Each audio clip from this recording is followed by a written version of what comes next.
Hello, and thank you for joining us to learn about the Triple Helix.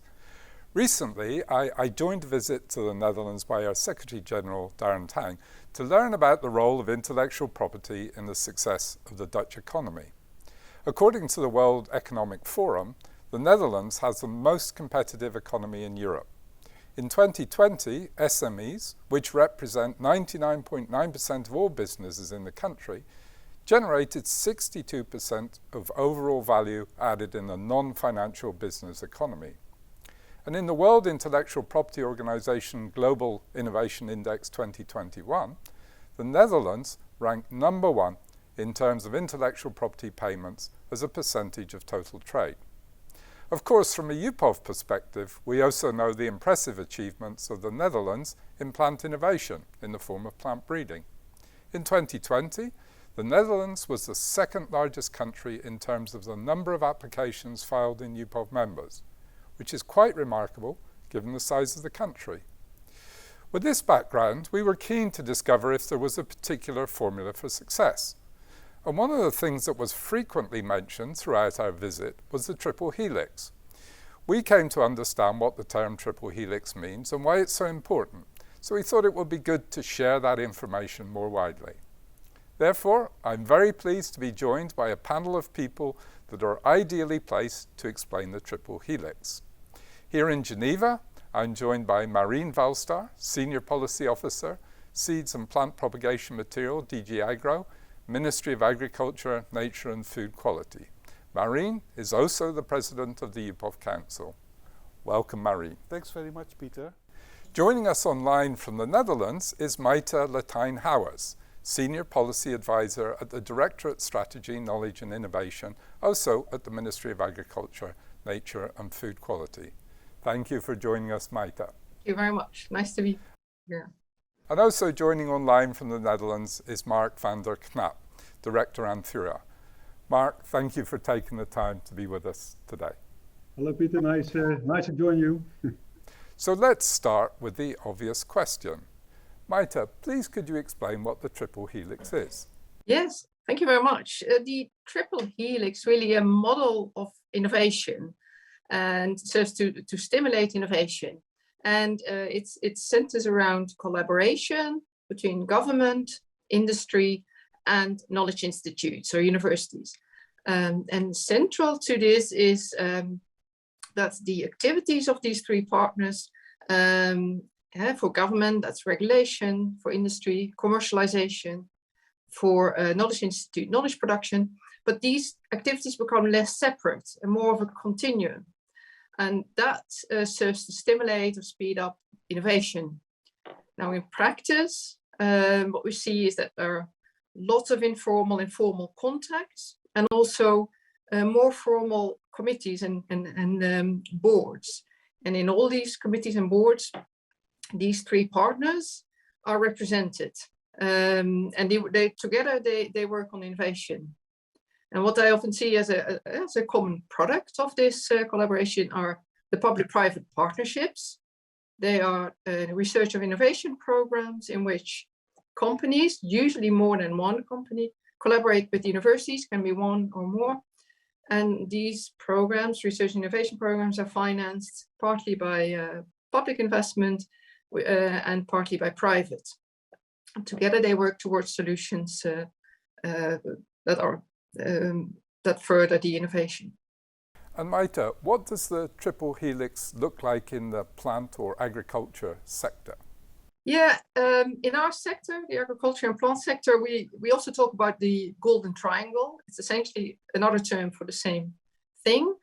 And to explain what it looks like, I have to go back a little bit in history. Before the 1990s, innovation policy was purely tax incentives for companies. Then in the 1990s, we start to think more about how you can stimulate innovation. And also the idea was formed that knowledge produced in universities should have more use in practice. So then the term valorization was coined, use of knowledge and add value. And that's over the 90s and until sort of 2010 took place, with more and more private investment in our innovation programs. And then after the economic crisis, which resulted in a huge reduction in investment in innovation in the industry, government introduced the top sectors, was in 2012. And the top sectors are real Triple Helix organizations. We have 9 of them in the Netherlands. And each of them is for an economic sector, an important economic sector. And for our sector, agriculture and plant, we have 2 top sectors. One's called agri and food. The other one is horticulture and starting materials. And in these top sectors, we work together with the 3 partners, the government, universities, industry, on innovation. In agri and food sector, with the horticulture, we have a large public-private research program. Together, it's 120 million per year investment in research and innovation. And that's more or less half public investment and half matching by the private partners. And that shows another big advantage of this approach. Public money is really matched by a very significant private contribution, which really increases the total volume of research and innovation that we can carry out in this area. Marine, do you have anything to add about the evolution of the Triple Helix in the agriculture sector? Well, yes, Peter. On top of what Maita has just told you, it's very important also to understand that in this Triple Helix approach, the university, government and the private companies sit together and develop a long-term agenda. So together they look at what are the challenges facing us in the coming 10 or 15 years, and what needs to be done to overcome these challenges, and what part of that challenge is more or less basic research, fundamental research that is typically something for universities, but also what can private companies pick up as their part of that puzzle. Having an agenda together with a common view and a common direction is very important if you want to achieve results. Thank you, Marie. Mark, please could you explain the work of your company and provide an example of the Triple Helix approach in your company? Antura is a company specialized in breeding, propagation and production of young plants. And then in the field of tropical ornamental plants, anthurium and orchids, so we are specialists. And I think one good example of the Triple Helix approach is the project Novel Genetic and Genomic Tools from Polyploid crops. Marcus, since breeding was first introduced in the big field crops and the big vegetable crops, but as a result of improved technologies and lower costs, it was also available for smaller crops like our ornamental crops. But one big problem occurred.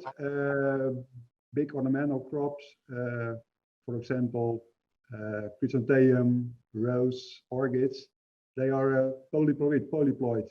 And they have more than 2 sets of chromosomes, for example, 4 or 6. And this makes the understanding of genome very complex.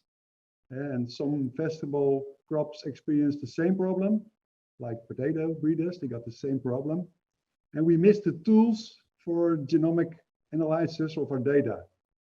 And then a program was started together with the University of Wageningen, a group of scientists. They made the tools we needed.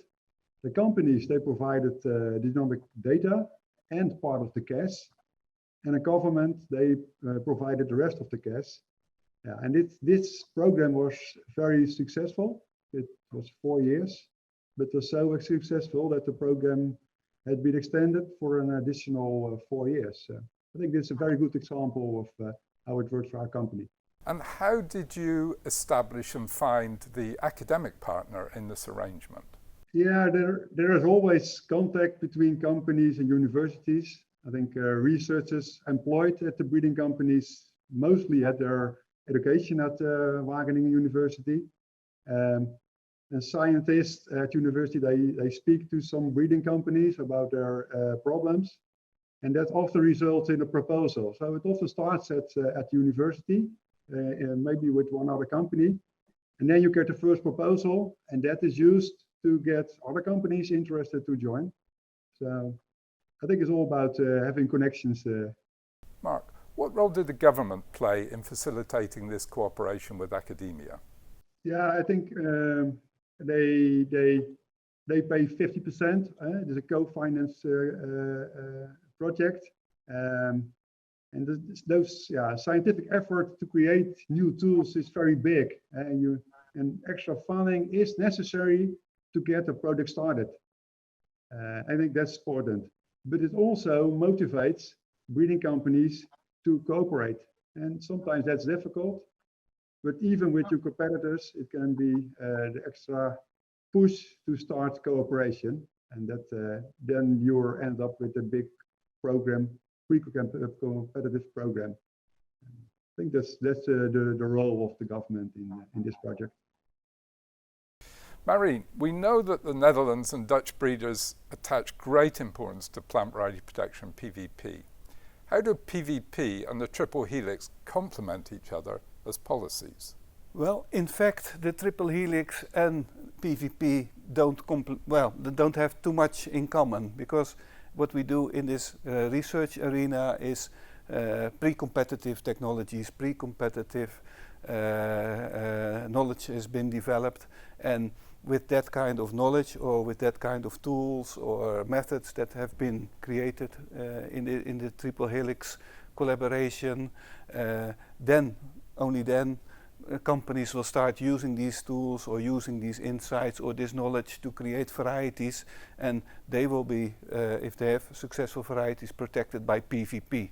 But that's not directly related to the Triple Helix, but of course it's one of the results, one of the fruits of the collaboration. Thank you for that, Marie. Do you see a particular relevance for PVP and the Triple Helix approach in relation to public-private partnerships? Yeah, well, there are plenty, but one springs to mind, which is we have a large consortium on the potato side. It's called Holland Innovative Potato, in which a large consortium, the potato breeders, but also the manufacturing industry, they collaborate. And they have a multi-year program. It's quite broad, but I'll just describe the breeding part. In this breeding part, they look at a wide range of pests and diseases in potato. And together they've looked at new resistance sources. So they've gone through wild Solanum germplasm and found various new resistance sources to quite a lot of different diseases. They've worked together, prepared sort of pre-breeding material, and so that's the part they can do together. And then that sort of pre-breeding material is handed over to breeding companies, which will breed it into their elite lines. That's what they do on their own. But the first part, identifying resistance sources, it's something that they can collaborate on. And this is another example where it's worked very well. The Netherlands has a long history of this approach. What advice would you have for other countries on how to develop such a coherent approach? My advice to those countries that would consider such an approach is take your time and invest. Make these funds for a longer time available. Don't expect results in 1 year. Really take your time. Give confidence to those that work in this collaboration. Give them 5 or 10 years time to really come with results. Very important to have a long-term agenda together with your partners and to support it from a government side for a longer period. Thank you all for that inspiring advice. We know that we need plant breeding and new plant varieties more than ever as farmers seek to respond to the multiple challenges facing agriculture at this time. And this is a timely explanation of how the Triple Helix and plant variety protection policies can empower the work of plant breeders. I'd like to thank the panel, Maite, Marine and Mark, for explaining the Triple Helix so clearly and for sharing their experiences. and I hope that you enjoyed learning about this concept. Thank you.